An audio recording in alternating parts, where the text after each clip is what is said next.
Mara moja kwa mwaka kijiji kilikuwa kinasherehekea sherehe za mavuno. Kila mwananchi alitakiwa kuleta chupa yake iliyojaa divai na kuimimina katika pipa moja katikati ya jiji. Halafu divai hiyo ilikuwa inavutia wageni kuja kuionja kutoka katika ardhi mbalimbali, huku sherehe hizo zikipamba kwa muziki na vifijo kila mahali.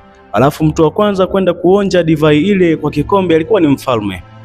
Siku moja jamaa mmoja aliyekuwa akisifika kwa akili zake nyingi alisema, vipi kama mwaka huu sitachangia divai nikaenda kumimina maji? Hakuna ambaye atajua. Watu wako zaidi ya mamia ya watu. Mimi tu peke yangu nikiweka maji hakuna atakayejua. Basi bana, zamu yake ilipofika akamimina maji na sio divai katika lile pipa katikati ya jiji. Watu wakiendelea kusherehekea na kucheza muziki, watu wakazidi kupishana, kila mmoja akimimina divai yake sawa sawa na vile alivyojiandaa, huku wageni wakiendelea kusubiri. Mfalme akasogea katika lile pipa akamimina divai ili awe mtu wa kwanza kuonja na kuzifungua sherehe zile.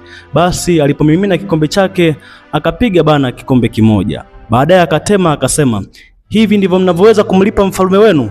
Baada ya mwaka mzima wa kuwabariki na kuwatumikia, mnanipa maji siku ya leo? Watu wakaanza kushangaa, nini tena? Kila mmoja akapita kuonja ile divai akakuta kumbe ni maji matupu. Hakuna ladha wala chumvi wala sukari, ni maji matupu kabisa yasiyo na ladha. Jamaa yule mwenye akili akagundua kwamba mwaka huu bana, kumbe sio yeye tu aliyefanya vile, bali ni kila mtu aliwaza kufanya vile. Wakati mwingine kila mtu aliamini kwamba huenda uzembe wake mdogo hautaonekana, kwamba acha wengine wabebe mzigo na jukumu hilo, lakini mwishowe hakuna aliyebeba mzigo, kwa sababu kama kila mtu atawaza na kusema hata nisipofanya mimi huenda watafanya wengine, mambo ndipo huwa yanaharibika.